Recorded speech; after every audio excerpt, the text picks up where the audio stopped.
already was parts of training before we went to Atletico. So he should be in contention. Thiago not. He was not in team training yet. Will not be this week for sure.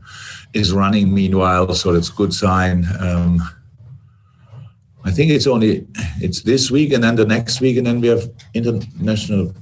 Or it's 2 weeks, 2.5 weeks. So I'm not sure. Maybe it's before international or for sure after international break. That's what we expect, but we will see.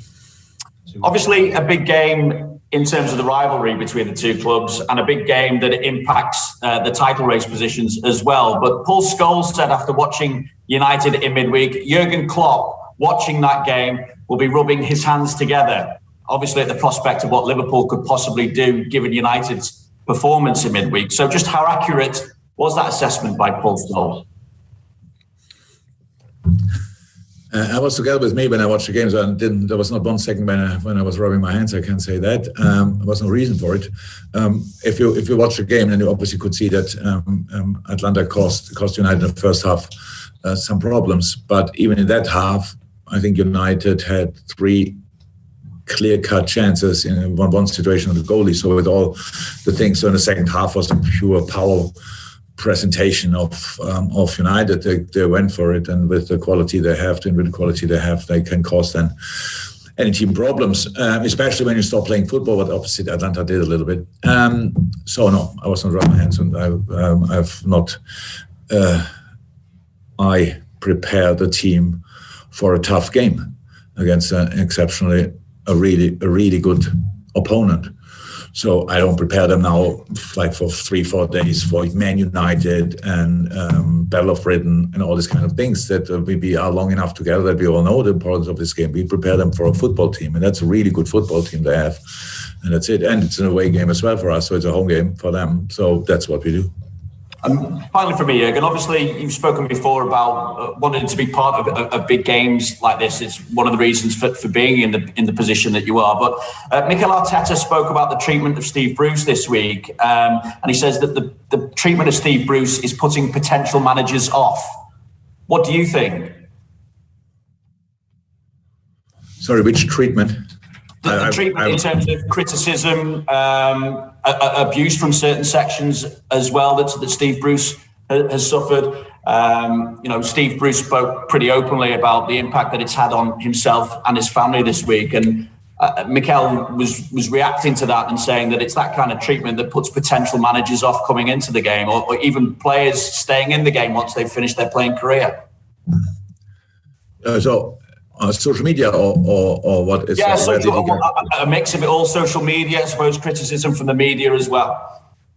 Don't read it, don't watch it. So, and especially not in average or bad periods. I think that's the best advice you can give to every manager in the world. So I'm really sorry for Steve if that happened, and he obviously when he responded to it, then he obviously got aware of it. So I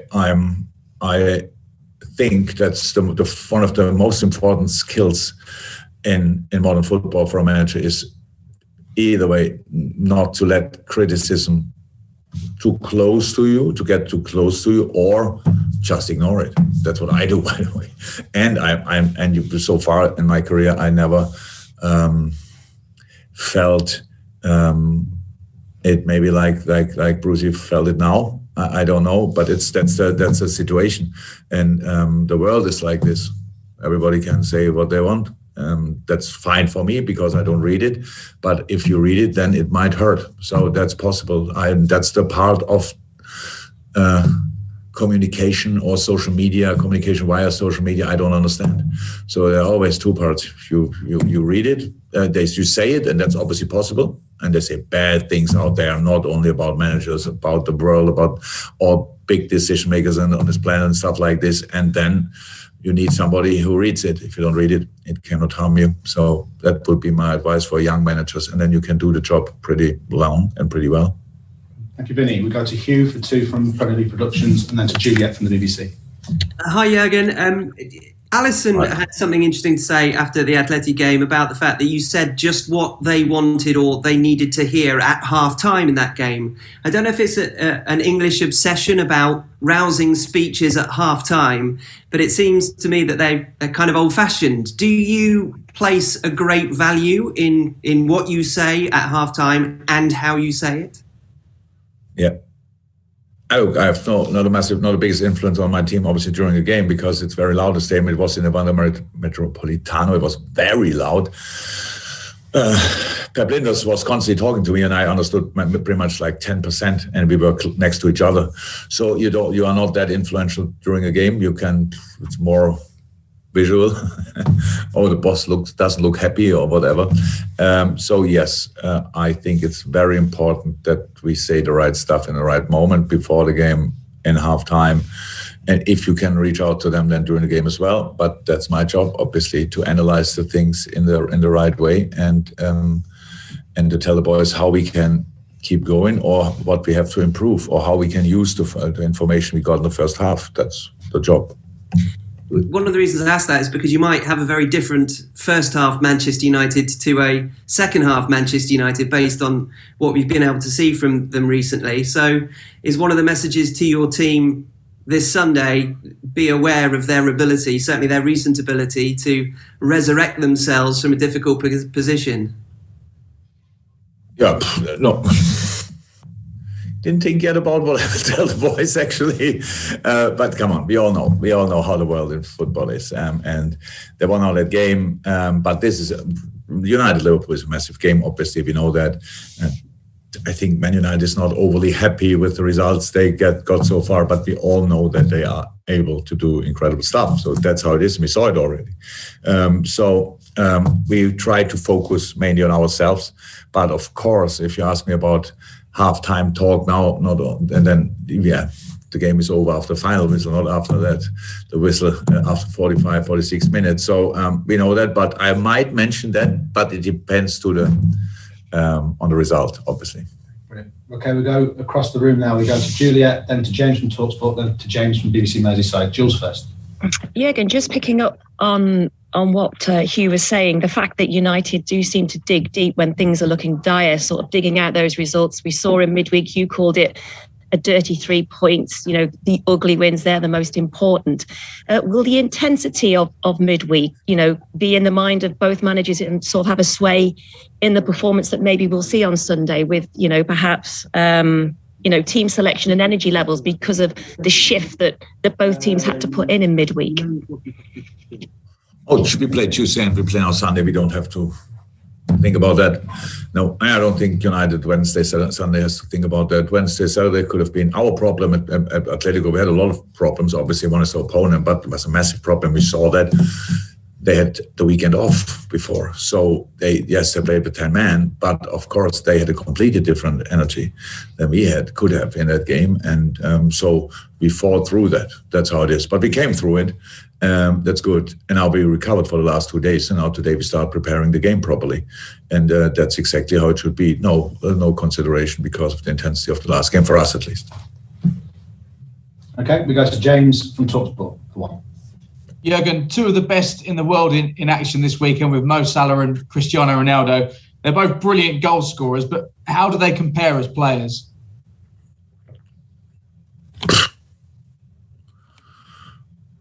I never thought about that.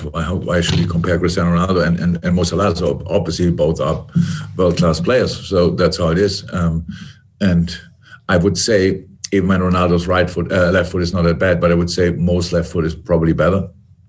Maybe then Cristiano is in the air slightly better, and the right foot is probably better. So, but speed-wise, they are both pretty quick, very desperate to score goals. So maybe that's it. But I really never thought properly about that, and not too interested in it. Sorry. Okay, fantastic. With James from the BBC Merseyside, and then we will finish with Per from TV2 Norway. This section, I should say. James. Hi, Jurgen. You've got 30 goals in your last 9 league and cup outings, home and away. I just wonder, when you're scoring so many goals, what does that do for the confidence, not just of the strikers, but for how the whole team plays? It helps, obviously, but it's not now that we start, but that we are in a situation where we just rely on our goal scoring skills and think we score anyway, so we can concede 2 because we always score 3. No, it's had nothing to do with it. It's more a coincidence that we scored that often. It's just we created chances and score, but in a row, it's quite strange that we did that. I know that. But we don't rely on it, and I love winning a football games with 1-0 as well. So that's completely fine. For that, we need to keep a clean sheet, which would be a good idea for the United game anyway.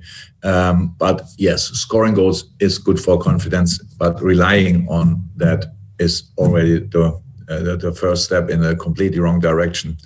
So I think this gets mentioned now quite frequently in the last few weeks, obviously, that we scored a lot of goals. We never felt it, we never thought about it, and that's how we thought we continue dealing with it, because nobody knows how often you score in the next game. Hopefully you do, and hopefully you don't concede. That gives you a good chance to win. Terrific. Okay, Per for the final question, and I've got 2 hands up for the dailies. I can probably take one more, and then that'll be the next section. But Per, to finish this open section of the press conference off. Hi again, hope you're well. I am. Hi.